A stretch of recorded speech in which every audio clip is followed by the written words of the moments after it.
성도 여러분 안녕하십니까? 2022년 10월 27일 목요 새벽 말씀 함께 나누겠습니다. 함께 나누실 하나님 말씀은 창세기 40장 9절에서 23절까지입니다. 본문에서는 요셉이 두 관원장의 꿈을 해석해 주는 내용이 기록되어 있습니다. 본문을 통해 고난을 통해 겸손을 배우며 인내해야 함에 대한 말씀 묵상하겠습니다.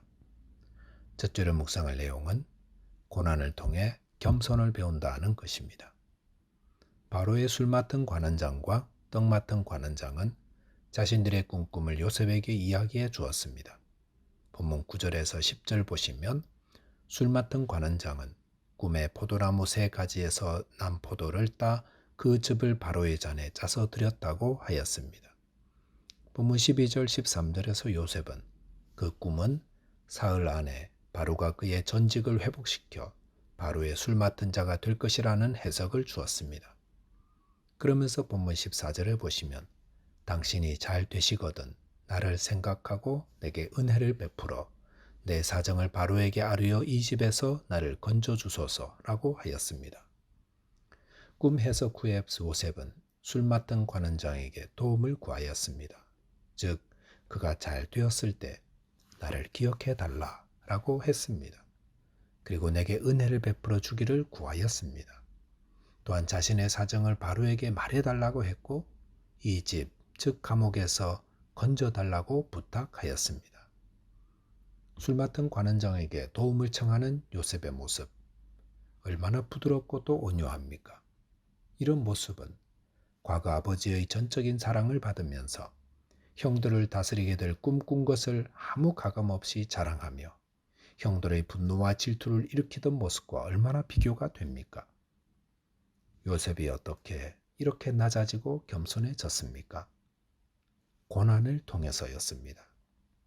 고난은 우리를 겸손하게 만듭니다. 그래서 우리 안에 모나고 거친 부분들이 깎여져 부드럽고 온유한 자 되게 만듭니다. 강 하류의 돌들은 하나같이 다 둥글둥글한데 그 돌들은 처음부터 그랬던 것이 아니었습니다. 상류에서 뾰족뾰족하던 돌들이 강물을 따라 흘러내려오면서 여기저기 부딪혀 깨지고 구르고 하면서 하류에 와보니 둥글둥글해졌다는 것입니다. 그래서 그런 돌들을 건축업자들이 가져다가 정원을 꾸미는 돌로 사용하지 않습니까? 하나님이 사용하시는 일꾼들도 마찬가지입니다.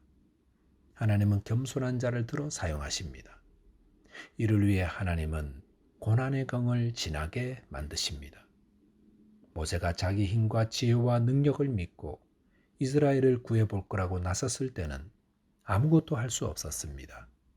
하지만 광야 40년을 지난 후 나는 아무것도 아니야. 나는 아무것도 할 수 없어. 라며 낮아지고 나니까 하나님이 그를 사용하여 이스라엘을 구원하는 위대한 지도자로 세우지 않으셨습니까? 하나님께서 요셉을 애굽의 국무총리로 세우시기 전에 깊은 감옥에 가두어 두신 이유가 무엇이겠습니까? 이를 통해 겸손하게 만드시고 온유한 그릇 만들기 위함인 것입니다. 성도 여러분, 하나님은 고난을 통해 우리를 겸손하게 만드십니다. 모나고 거친 성품을 고난을 통해 깎으시는 것입니다.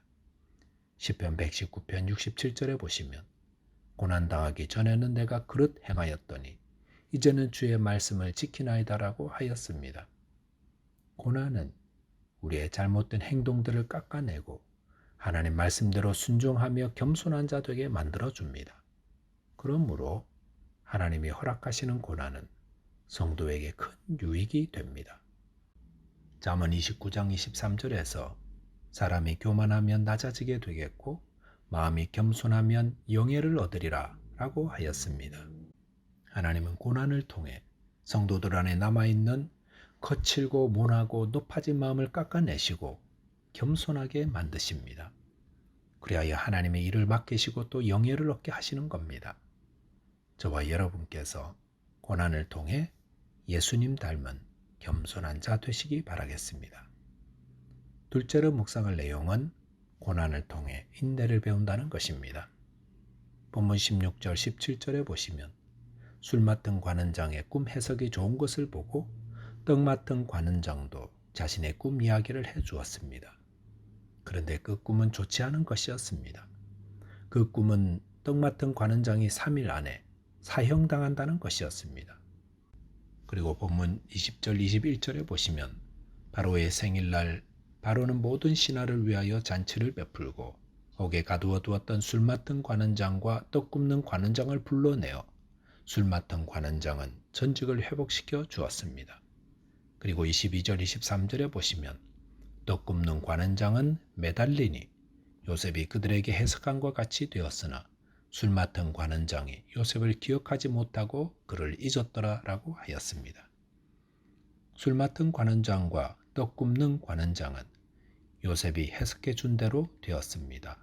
그런데 술 맡은 관원장은 요셉을 기억하지 못하고 잊었다 하였습니다. 술 맡은 관원장이 복직된 후 아마도 요셉은 가장 힘든 시간을 보내지 않았나 생각합니다. 왜냐하면 술 맡은 관원장이 제법 고위 관직으로 복직되었기 때문입니다. 그가 요셉이 베푼 친절을 기억하면서 바로 왕에게 제가 감옥에 있을 때 히브리 청년 하나가 있었는데 사정이 많이 억울한 것 같았습니다. 이렇게 말 한마디만 잘 해주었더라면 요셉은 감옥에서 나가 고향으로 돌아갈 수 있었을 텐데 하면서 요셉은 이제나 저제나 누군가 자신을 찾아오기를 기다리지 않았겠습니까? 그런데 그 이후 2년 동안 요셉이 기다리던 술 맡은 관원장은 결국 나타나지 않았습니다. 그러면서 요셉은 무엇을 배웠겠습니까? 사람을 의지하는 것이 얼마나 부질없는 일인가 하는 것 아니었겠습니까? 고향에서 요셉은 믿었던 형들에게 인신매매당해 팔렸습니다.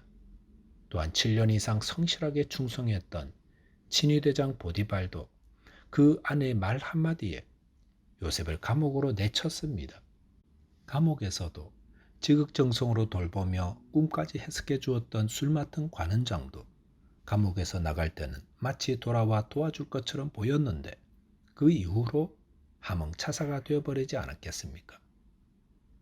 이런 일들을 겪으면서 또 감옥에 지내면서 요셉은 무엇을 배웠겠습니까? 인내입니다. 인내라는 것은 무조건 시간만 보내는 것을 의미하지 않습니다. 성도에게 인내의 시간이란 사람에 대한 기대를 포기하고 하나님만 바라보는 시간입니다. 기대했던 사람들에게서 아무런 도움도 오지 않고 오직 하나님만 바라보게 될 때가 인내의 때입니다. 성도 여러분, 사람들에게서는 선한 것이 나오지 않습니다. 우리의 구원은 오직 주 예수 그리스도께 있습니다. 이 사실을 평소에는 배우기 어렵습니다. 그러다가 고난이 오면 배웁니다. 믿었던 사람들 다 떨어져 나가고 오직 하나님께로부터 임하는 구원과 위로와 소망을 기다리는 시간이 인내의 때입니다. 그러므로 이 인내 시간이 얼마나 유익한 겁니까? 우리는 늘 사람들이 우리의 기대를 채워줄 것을 기대합니다. 그러다가 고난이 오면 그게 아님을 배우게 됩니다. 고난을 통해 사람에 대한 기대를 내려놓고 하나님만 바라보는 자 되는 겁니다. 저와 여러분께서 고난을 통해 인내를 배우고 또 하나님만을 의지하는 자 되시기 바라겠습니다. 말씀을 정리하겠습니다. 성도는 고난을 통해 겸손을 배우고 또 인내를 통해 하나님만이 나의 구원자이심을 배웁니다. 그러므로 고난은 성도에게 유익을 줍니다. 저와 여러분께서 고난을 통해 주시는 신령한 복을 받아 누리는 자 되시기 바라겠습니다. 기도하겠습니다. 하나님 아버지, 저희를 고난의 자리로 내려가게 하셔서 겸손을 배우게 하시고 인내를 배우게 하시니 감사합니다. 저희 모두 고난을 통해 주시는 복을 받아 누리는 자 되게 하여 주옵소서. 예수 그리스도 이름으로 기도하옵나이다. 아멘. 오늘도 믿음 안에서 승리하는 하루 되시기 바라겠습니다. 감사합니다.